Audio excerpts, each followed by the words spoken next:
our countrymen and our sisters and brothers at home have been doing their best in the circumstances in which they are placed.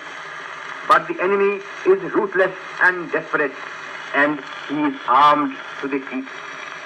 Against such a brutal foe, no amount of civil disobedience or of sabotage or of revolutionary terrorism can be of any avail.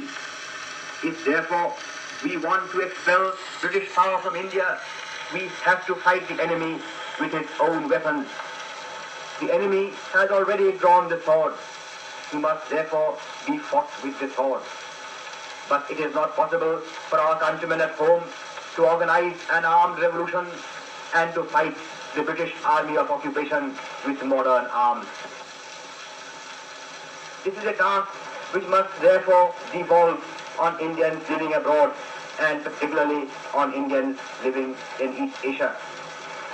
Friends, if you compare the history of our national struggle with histories of similar struggles in other parts of the world, you will realize that we in India have lacked one thing and one thing alone.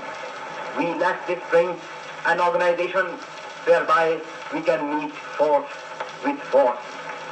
It is our task here in East Asia to supply this one want and thereby eliminate once for all the only drawback that we have in our national struggle.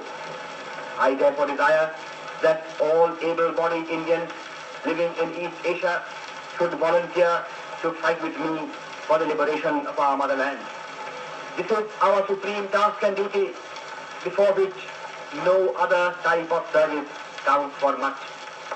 All those countrymen of mine who are prepared to fight for the liberation of India will please get into touch with me at once, either direct or through their local organization. I am confident that with the help of my countrymen in East Asia, I shall be able to organize such a gigantic force as will be able to sweep away the British power from India in conjunction with those who have already been fighting at home. The hour has struck, and every patriotic Indian must advance towards the field of battle. Only when the blood of freedom-loving Indians begins to flow will India attain her freedom. Inqilab Zindabad. Azad Hind Zindabad.